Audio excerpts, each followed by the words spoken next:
네, 오늘의 경제 소식 쇼미더 경제에서 박종호 명지대 특임 교수와 함께 자세한 얘기 나눠보겠습니다. 어서 오세요. 예, 안녕하세요. 네.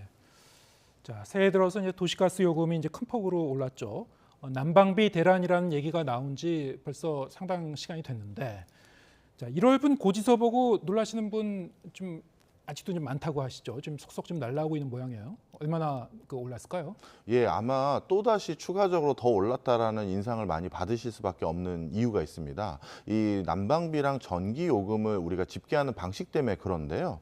우리가 난방비 인상분이 반영되기 위해서는 검침원이라는 분들이 돌아다니면서 검침을 해야지만 그걸 기준으로 인상분이 반영이 되게 되어 있습니다. 근데 지난 1월 달 같은 경우는 아직 인상되지 않은 구간에 해당되는 12월치가 포함되어 있을 수밖에 없잖아요. 예. 그러다 보니 인상된 금액과 인상되기 전의 금액이 같이 혼재되어 있는 게 지난달에 우리가 받았던 고지서고요. 예. 이번에는 2월 달이다 보니까 검침 작업이 다 끝나서 온전히 인상된 분만 반영된 고지서를 받게 되는 것입니다. 예. 그러다 보니 아니 나는 오히려 더 아껴 썼는데 어떻게 1월 달보다 지난달보다 지금 고지서가 더 많이 높이 나오는 거냐라고 말씀하시게 되는 이유는 이런 징수 방식의 차이 때문에 그렇습니다.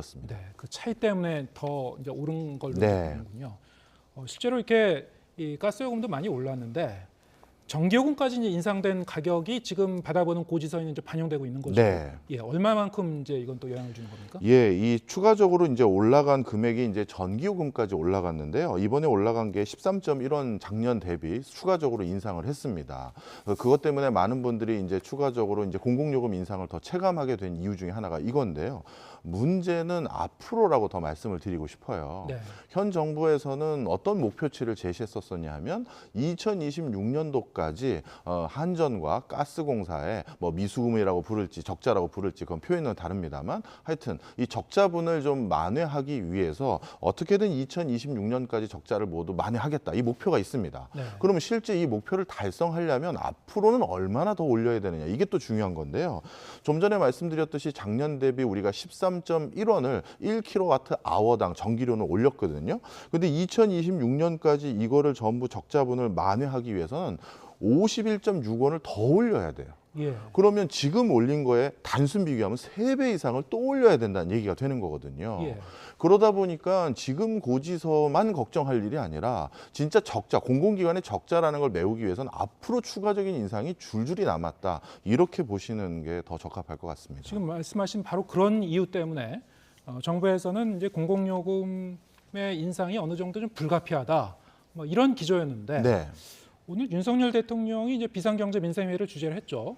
여기서 이제 대통령의 발언을 보면은 상반기에는 주요 공공요금을 좀 동결 기조를 최대한 유지하겠다. 정부의 입장이 좀 바뀐 겁니까? 예, 조금 바뀌었다고 볼 수 있어요. 예. 사실 여러 가지 공공요금에 해당되는 것들에 대해서 전방위적인 인상을 이미 예고한 듯한 목소리들이 많이 있었었거든요. 예. 전기, 가스뿐만 아니라 버스, 그다음에 지하철 이런 교통요금까지도 인상을 줄줄이 예고를 했었었는데 이거를 지금 경기도 그렇게 좋지 않은 상황에서 한꺼번에 다 같이 올리는 거에 대해서 여러 가지 어떤 민심의 부담감을 느낀 것 같습니다. 그래서 좀 한 발 뒤로 물러나서 어떻게 보면 교통요금에 해당되는 것은 상반기가 아니라 추후에 다시 논의하는 것처럼 뒤로 미룬 상태거든요. 그렇지만 이런 것들은 뭐 1차적으로 한꺼번에 모든 공공요금이 동시에 인상되는 것은 민생경제에 큰 부담이 되기 때문에 잘한 선택으로 보여지긴 합니다. 근데 문제는 이게 궁극적인 해법은 아니라는 것이죠. 결국 안 올려도 된다라든가 뭐 이런 것들이 아니라 잠깐 지금 맞을 주사나 약을 나중에 먹는 거일 뿐이거든요. 예. 그런데 나중 상황은 그러면 이런 공공요금을 인상하기에 더 좋은 환경으로 바뀌었을 것이냐? 그렇게 속단하기도 또 쉽지 않은 경제 상황이거든요. 예. 그러다 보니 이건 지금 궁극적인 대안이라고 볼 수는 없어요. 네.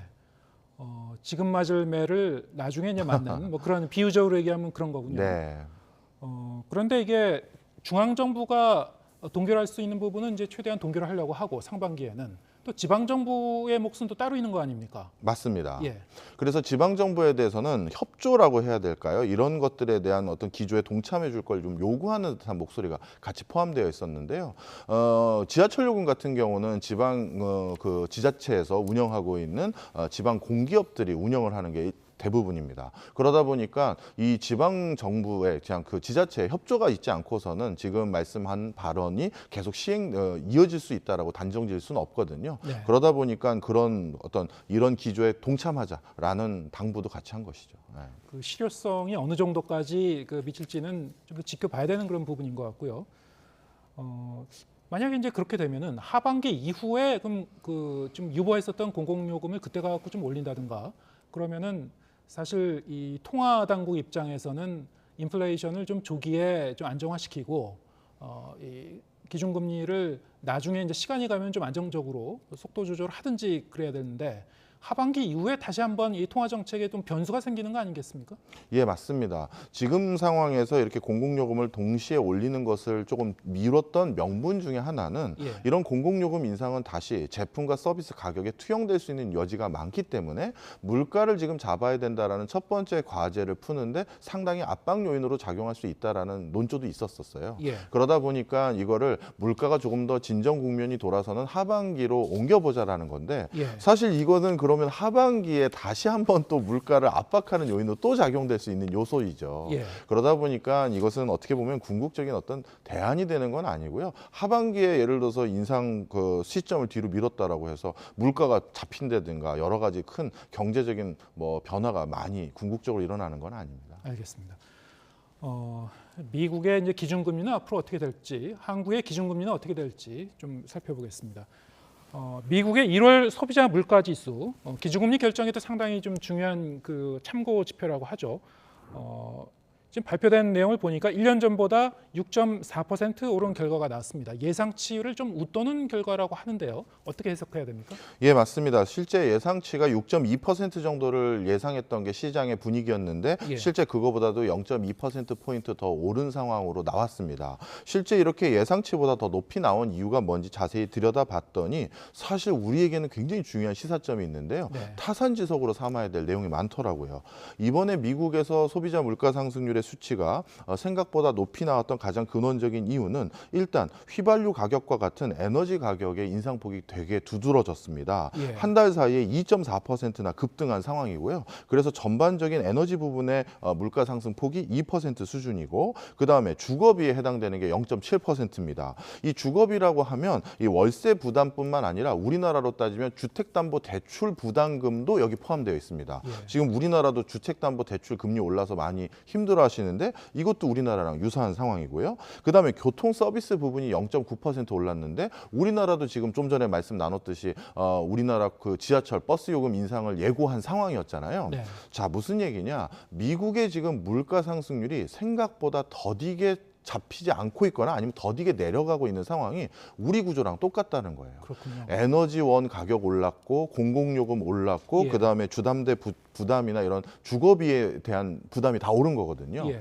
이런 것들은 단기간에 기준금리를 변형시킨다라고 해서 쉽게 잡히는 것은 아닙니다. 일시적인 현상이 아니고 이건 구조적일 가능성이 그렇죠. 있다. 네. 그래서 연준 위원들도 시장의 분위기와 달리 우리는 금리 기조를 당분간 변화시킬 요인이 찾을 수가 없다. 이런 논조를 이번에도 말씀을 하셨어요. 네. 바로 이런 것들은 지금 우리나라에서도 똑같이 전개되는 흐름이기 때문에 지금 우리나라의 물가 기조, 물론 미국에 비해서는 낮은 5%대 수준이지만 이게 뭐 하반기나 아니면 상반기만 지나면 바로 바뀔 수 있다라고 예단할 수 절대 없는 상황입니다.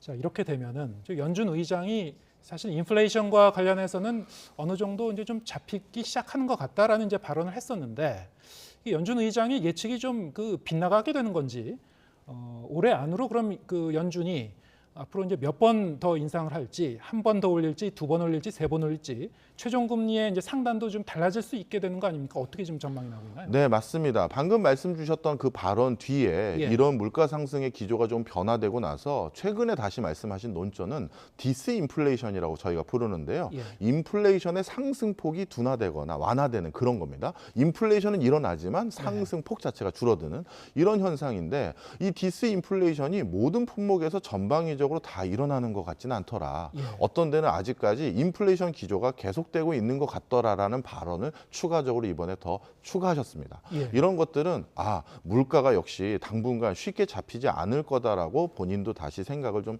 바꾸시거나 그런 기조를 같이 언급하신 것 같고요. 예. 그러다 보면 올해 금리 기조는 당초 지금 많은 시장에서 예상한 것과 똑같이 미국 연준에서도 2번에서 3번 정도 한 단계씩 추가적으로 금리 인상을 충분히 단행할 가능성이 높아 보입니다.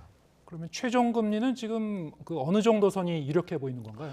5% 이상대를 계속 연준 위원들이 얘기하고 있어요. 예. 그러다 보니까 아직까지 그 수치에 이르기 위해서는 진짜 2번 이상의 금리 인상이 필요한 시점입니다. 상단이 그러니까 5.25%가 될 수도 있는 것이고, 그렇죠. 뭐 심지어 5.5% 얘기도 나오던데요. 맞습니다. 네, 또는 뭐 그 단정적으로 얘기할 수는 없는 거지만 지금 물가 상승 기조를 좀 보긴 해야겠죠. 예, 알겠습니다. 자, 이렇게 되면 이제 한국은행의 기준금리 결정에는 어떤 영향을 미칠 것인가? 다음 주에 금융통화위원회가 예정돼 있습니다만 어떻게 지금 전망이 되고 있나요?